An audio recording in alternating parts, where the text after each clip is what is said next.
আমি আজকে তোমাদের একটা ম্যাজিক দেখাবো, অঙ্কের ম্যাজিক। দেখো, একটা ঘর বানাবো যাতে 16টা সংখ্যা থাকবে। সেই 16টা সংখ্যায় নাম্বার লেখা থাকবে। 4টে ঘর থেকে 4টে সংখ্যা আলাদা আলাদা রো থেকে তোমাকে নিতে হবে, দিয়ে যোগ করবে। কত কোন কোন সংখ্যা তুমি ধরেছ সেটা আমি বলে দেবো, মানে উত্তর কত হবে সেটা বলে দেবো। কোন কোন সংখ্যা সেটা তো তুমি লিখেই যোগ করবে, সেই হিসাবে আমি বলে দেবো। এই দেখো, একটা ঘর বানাবো। প্রথমে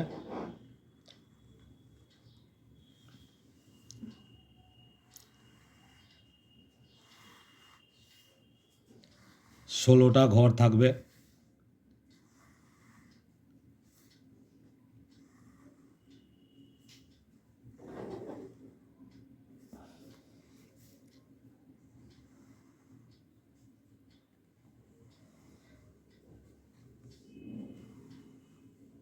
দেখো, 16টা ঘর আছে। 16টা ঘরে তোমরা নাম্বার লিখবে, ঠিক আছে? নাম্বারটা লিখবে 1, 2, 3, 4, 5, 6, 7, 8, 9, 10, 11, 12, 13, 14, 15, 16।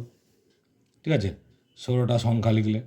এবার তুমি 4টে সংখ্যা ধরবে, প্রতিটা রো থেকে একটা করে। এই রোতে যদি 3 ধরো, এই রোতে 7, 12, 15 ধরা যাবে না। এখানে 3 ধরলে, এখানে 6 ধরলে, তাহলে এখান থেকে যদি 12 ধরো, এখানে সংখ্যাটা তাহলে 13 ধরতে হবে, কারণ এই রোয়ে 6 ধরেছি।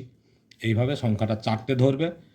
4টে ধরে যে কোনো 4টে সংখ্যা ধরবে, যোগ করবে। কত উত্তর হবে আমি সেটা বলে দেবো তোমাদের। সেই যে উত্তরটা কত হবে সেটা আমি এই কাগজে লিখে তোমাদের সামনে রেখে দিলাম, ঠিক আছে? এবার দেখো, এইখানে আলাদা আলাদা ঘর থেকে 4টে সংখ্যা আমি তোমাদের ধরতে বলেছি। তুমি ধরো এই ঘর থেকে এই সংখ্যাটা ধরলে একটা, তাহলে এই ঘরে আর 6, 10, 15 ধরা যাবে না। ধরো এই ঘর থেকে একটা ধরলে 8, এই ঘর থেকে একটা ধরলে 11, তাহলে এই ঘরে আর বাকি কি থাকলো? এই ঘরে এই যে 13। এই 4টে সংখ্যা তুমি ধরলে। দেখো, প্রত্যেকটা রো থেকে, এদিক থেকে দেখলে একটা, এদিক থেকেও একটা, এদিক থেকেও একটা, এদিক থেকেও।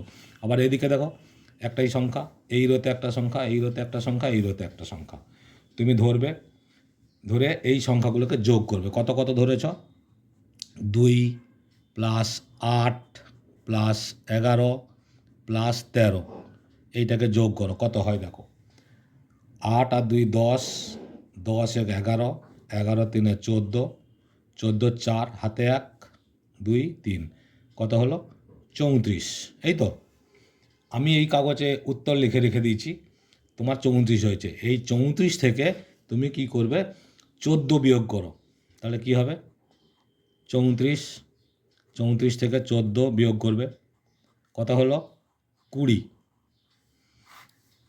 আশা করছি বোঝাতে পেরেছি। 20, তাহলে উত্তর কত হলো? 20। এবার দেখো এই কাগজটা, দেখো এই যে কাগজটা আমি তোমাদের লিখে রেখেছি উত্তর, এইখানে দেখো কাগজটাতে, কাগজটা যখন খুলবো দেখো কত উত্তর লেখা আছে? 20। ঠিক আছে? তাহলে আমি বলে দিতে পেরেছি। এই টেকনিকটা কি? এই টেকনিকটা হচ্ছে, প্রত্যেকটা ঘর থেকে আলাদা আলাদা একটা করে সংখ্যা ধরেছি। যেই ঘর থেকে তুমি যেই সংখ্যাই ধরো না কেন, সব সময় কিন্তু যোগ করলে এই 34ই হবে। ঠিক আছে? 34 হবে। তাহলে তুমি ধরো উত্তর লিখে রেখে দিয়েছ 20, তাহলে কী করতে হবে? 14 বিয়োগ করতে বলবে। 14 বিয়োগ করতে বলবে, 20 হয়ে যাবে। আবার যদি তুমি ধরো উত্তরে লিখে রেখেছ 24, ঠিক আছে, উত্তরে লিখে রেখেছ 24, তাহলে তুমি কি করবে? তখন সেটা 10 বিয়োগ করতে বলবে। 34 মাইনাস 10, ঠিক আছে, সমান 24 হবে। তুমি 24 লিখলে তখন 10 বিয়োগ করতে বলবে। ওকে, এইভাবে কিন্তু আমরা সহজে করে নিতে পারবো। আশা করছি ভালো লাগছে। তাহলে লাইক, কমেন্ট, শেয়ার, সাবস্ক্রাইব করো।